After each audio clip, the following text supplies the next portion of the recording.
আমরা পীর সাহেব চরমোনার মধ্যে যেই নীতি আমরা দেখতে চাই, এইবার আমরা দেখেছি চরমোনার ময়দানে আল্লামা মামুনুল হক থেকে শুরু করে বড় বড় আলেমরা পীর সাহেবের সাথে হাত মিলিয়েছে। একটাই কারণ, সেটা হলো বাংলার জমিনে আলেমদের ঐক্য চাই, বাংলার জমিনে আলেমদের বিচার, আলেমদের একটা নীতি চাই, বাংলার জমিনে কোরআনের আইন চাই। কথা বলেন ঠিক না ঠিক?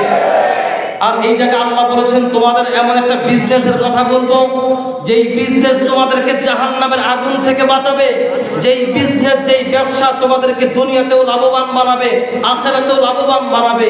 কিন্তু একা একা তো আর ব্যবসা করা যায় না। কথা বলেন ঠিক না ঠিক? পীর সাহেব যেই নীতি নিয়ে আগাচ্ছে, তার একটাই নীতি যে আল্লাহর জমিনে আল্লাহর আইন বাস্তবায়ন করতে হবে। আমরা আফগানিস্তানের মধ্যে দেখেছি যে টাকা নিয়ে, টাকা একটা পলিথিনের ব্যাগের মধ্যে নিয়ে রাস্তা দিয়ে নির্জনভাবে হেঁটে যাচ্ছে, কোনো মানুষ কিডন্যাপ করার মতো লোক নেই। কথা বলেন ঠিক না ঠিক? আজ 2 দিন বাংলাদেশের যে চিত্র হয়ে গেছে, মানে 75টা খুন হয়ে 75টা ধর্ষণ হয়েছে এই 2 দিনের মধ্যে। যদি বাংলাদেশে কোরআনের আইন চলতো, আল্লাহর কসম করে বলি, একজন মার থেকে, একজন বোনের থেকে তাকানোর মতোই কোরআনকারী স্পর্ধা পেত না। কথা বলেন ঠিক না ঠিক?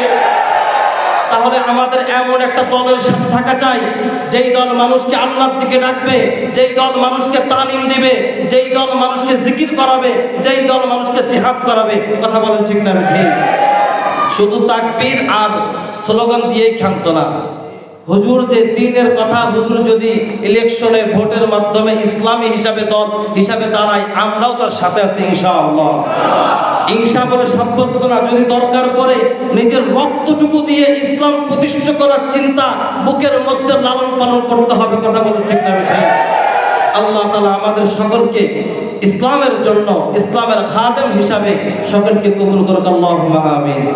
আল্লাহ তাআলা বলেন, আমি কি তোমাদের এমন একটা ব্যবসার কথা বলে দিব না?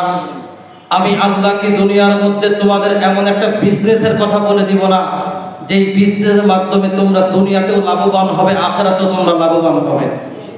আল্লাহ বলেন, তোমরা ঈমান আনবা আমার উপরে, আমার বন্ধুকে অনুসরণ করবা, অনুকরণ করবা, এবং তোমাদের জান মাল দিয়ে তোমরা আল্লাহর রাস্তায় জিহাদ করবা, আল্লাহর জমিনে আল্লাহর আইন বাস্তবায়ন করবা।